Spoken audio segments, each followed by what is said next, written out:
Ihr dürft keine Zeit verlieren, die Lage ist ernst. Und du, Lili, zeig dich am Schwert würdig. Besudle es nicht unnötig mit Blut. Das Schwert kennt kein Gut und Bös. Es streitet für die, wo's führen. Wenn die dunkle Seite von der Macht das Schwert in die Hände bekommt, so würde das Böse für immer siegen. Darum gib's nie aus der Hand. Und bring's zurück, sobald du deine Bestimmung erfüllt hast. Ich werde dem Schwert alle Ehre erweisen und zurückbringen, so wahr ich Lili heisse. So ist recht. So, jetzt rupfen wir ihn aber.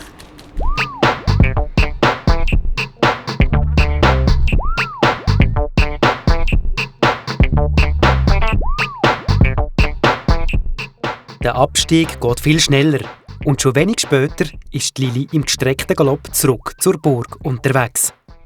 Schon von weitem hat sie gesehen, dass die Belagerer dazu übergegangen sind, die Burg zu stürmen. Die Raubritter haben angefangen, an einem angespitzten Baumstamm Haltegürtel zu befestigen. 20 Männer sind nötig, um diesen schweren Rambock zu tragen. Immer wieder rennen sie damit gegen das Burgtor. Lili gibt im Ross die Sporen und sprengt auf die Männer zu. Tatendurstig lässt sie das Excalibur über ihren Kopf kreisen und stimmt ein wildes Kriegsgeheul an. Zurück, Männer!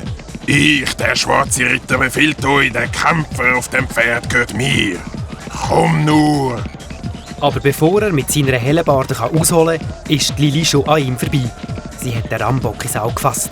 Und schon einen Moment später sauset das Excalibur immer und immer wieder durch die Luft. Die verblüfften Männer schauen mit offenem Maul zu, wie ihr Baumstamm wie der Blitz kurz und klein gemetzelt wird. Lili stürmt weiter zur grossen Wurfmaschine. Wieder sirrt das Excalibur durch die Luft, zerteilt die armdicken Eisenketten, wie wenn es Fäden wären. Der Raubritter ist schnell klar, dass das nicht mit rechten Dingen zugehen kann. Als die Lili zurück zum Tor presst, stüben die angstvoll auseinander, um nicht von der Lili umgeritten zu werden. In der Zwischenzeit hat der schwarze Reiter seine Rüstung angelegt und reitet mit der Lanze unter dem Arm auf die Lili zu.